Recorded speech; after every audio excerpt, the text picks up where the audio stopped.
یہ وقت میرا رات کا شاید آخری پیزا ڈیلیور کرنے کا تھا۔ میں لیونارڈوز نامی پیزیریا ریسٹورنٹ میں کام کرتا تھا۔ میرے باس فرینک میرے ساتھ نائٹ شفٹ پہ تھا، جو ڈیسائیڈ کرتا تھا کس کو کس ڈیلیوری پر بھیجنا ہے۔ ہمیں ایک آرڈر ملا تھا کچھ ریگولر پیزاز کا۔ میرے باس نے مجھے ایک کاغذ دیا جس پر ایڈریس اور شخص کا فون نمبر لکھا تھا۔ یہ واقعہ 2009 کا تھا اور میرے پاس GPS والا سیل فون بھی نہیں تھا، صرف ایک سمپل فلپ فون تھا۔ میں ابھی بھی پیزا ڈیلیوریز کے دوران راستہ ڈھونڈنے کے لیے پرانے میپس کا استعمال کرتا تھا۔ میں گھر کے نمبر یا آرڈر کرنے والے کا نام یاد نہیں رکھ سکا، لیکن مجھے یاد ہے کہ مجھے گھر ڈھونڈنے میں بہت مشکل ہوئی تھی۔ یہ ایک بالکل شہر سے دور گاؤں تھا جہاں صرف جنگل اور کھیت تھے اور آس پاس روشنی کی بھی شدید کمی تھی۔ میں ایک دفعہ رکتا اور گاڑی کے اندر کی لائٹس آن کرتا، میپ چیک کرتا اور راستہ ڈھونڈتا۔ یہ کافی سٹریسفل تھا کیونکہ گھر نہیں مل رہا تھا اور راستہ بھی کافی سنسان تھا۔ پھر میں نے سوچا کہ فون پہ نمبر ڈائل کر کے ایڈریس پوچھ لیتا ہوں۔ میرے باس نے مجھے نمبر دیا تھا۔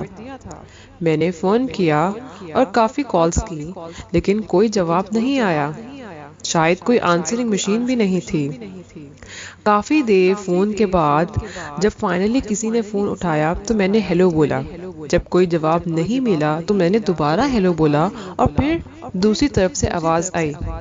ایک گہری لیکن نرم آواز تھی۔ میں نے کہا، میں پیزا ڈیلیوری والا ہوں، بس آپ کا گھر نہیں مل رہا۔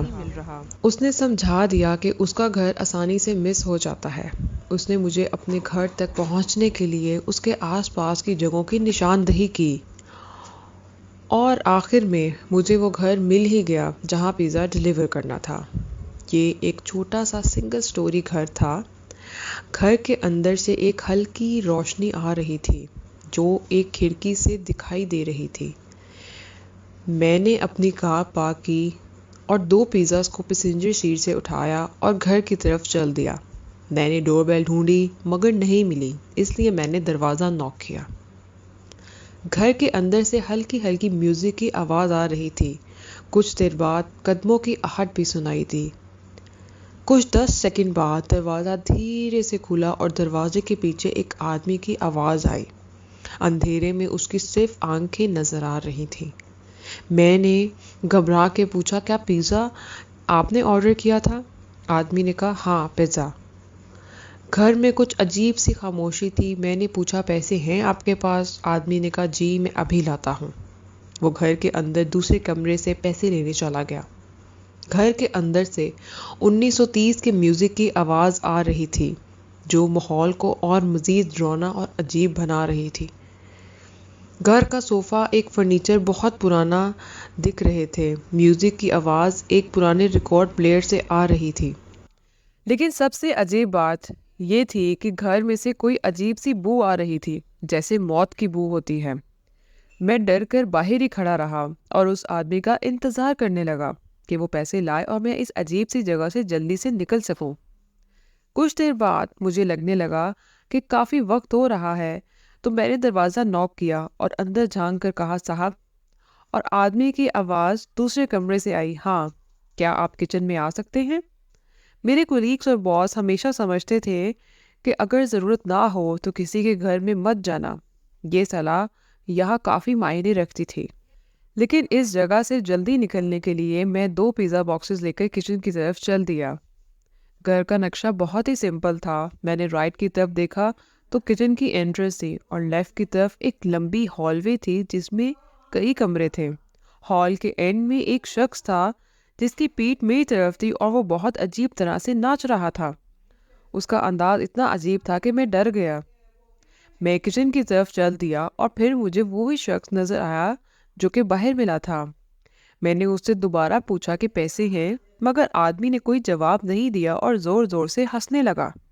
اتنی دیر میں پیچھے سے ایک ڈراؤنی آواز آئی، رینڈل آ گیا، اب گوشت ملے گا۔ یہ کہہ کر وہ زور زور سے ہنسنے لگا۔ میں اتنے عجیب ماحول برداشت نہیں کر سکتا تھا۔ میں نے پیزا کے باکسز ادھر ہی چھوڑے اور وہاں سے بھاگا اور سیدھا گاڑی کے پاس پہنچ گیا۔ اور جیسے ہی میں گاڑی میں بیٹھا مجھے ایسا لگا جیسے کوئی گاڑی کے دروازے کھولنے کی کوشش کر رہا ہو۔ میرا دل اور تیزی سے دھڑکنے لگا۔ میں نے جلدی سے گاڑی کو سیدھے کیا اور فل تیز رفتار سے وہاں سے نکل گیا۔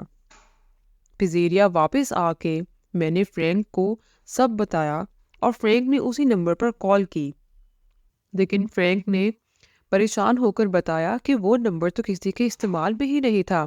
یہ سن کے میں اور خوف زدہ ہو گیا۔ میں سمجھ سکتا ہوں کہ اس کہانی کو سننے والے کو یہ مذاق لگ سکتا ہے، لیکن جو میرے ساتھ ہوا وہ کوئی مذاق نہیں تھا۔